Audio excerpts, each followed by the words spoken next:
Trend लोग हैं, BJP के लोग हैं, ये ट्रेंड लोग, वो समाज बटे, नफरत फैले, दूरियां बढ़े, तभी राजनीति में वो कामयाब होंगे। अंग्रेजों ने जो डिवाइड एंड रूल की पॉलिसी बनाई थी, जो दल अंग्रेजों के बनाए हुए हैं, जो विचारधारा अंग्रेजों की बनाई हुई है, उसी विचारधारा पे ऐसे लोग चल रहे हैं। वो नफरत पसंद करते हैं, दूरियां लाना चाहते हैं समाज के अंदर। और केवल फतेहपुर नहीं, फतेहपुर में पहली बार नहीं हो रहा है। फतेहपुर में एक नौजवान की भी जान ली, जिन्होंने घटना की, कितने दबाव के बाद कार्रवाई हुई है वहां पर। इससे पहले भी कि नक्शा पास नहीं है या कोई इलीगल कंस्ट्रक्शन हो गया है, उस पर एक मस्जिद गिरा दी गई, हेरिटेज मस्जिद।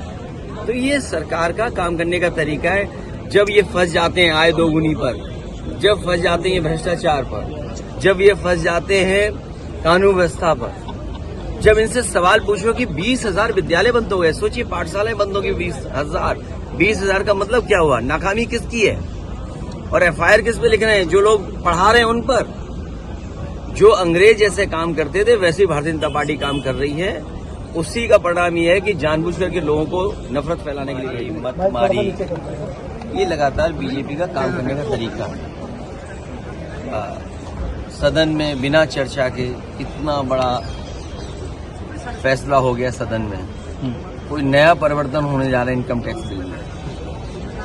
नोटबंदी हम लोगों ने देखी, जीएसटी हम लोगों ने देखी, अमेरिका से टैरिफ लग रहा है हम देख रहे हैं। हमारा पूरा कारोबार व्यापार चीन पर निर्भर हो गया। तो हम कहाँ जा रहे हैं देश को लेकर? कैसे अमृत काल में विकसित भारत बनेगा? ये बड़े सवाल है। सर, आज अखिलेश जी, आज फतेहपुर में अपोजिशन हो या ना हो, हम लोग बिल पास करेंगे क्योंकि बिल जो है अब वैसे किरण रिजिजू जी अकेले फुटबॉल खेलते हैं, हम लोग को भी बुलाना चाहिए था, हम लोग भी साथ खेलते फुटबॉल। और इस सरकार का नोटबंदी भी हम लोगों ने देखा, और नोटबंदी पे ये आश्वासन दिया कि काला धन खत्म हो जाएगा और आतंकवाद खत्म हो जाएगा। दोनों चीज हम लोग देख रहे हैं। जीएसटी कानून लाकर के सरकार ने ये बताया कि इससे सरलीकरण होगा, व्यापार बढ़ेगा, कारोबार बढ़ेगा। लेकिन जीएसटी मल्टीनेशनल कंपनियों के फेवर करने के लिए लाया गया था, और उसका परिणाम ये हुआ कि सबसे ज्यादा संशोधन करना पड़ रहा है। आज इनकम टैक्स बिल पास हुआ है, क्या पास किया है, उसका क्या असर पड़ेगा कारोबार पर? विदेश नीति इनकी, टैरिफ के बाद टैरिफ, और तमाम तरह की चीजें अब सामने आ रही हैं। चीन पर हमारा पूरा कारोबार निर्भर है। तो क्या संशोधन हम कर रहे हैं? क्या जीएसटी से संशोधन किया जिससे व्यापार बढ़ गया?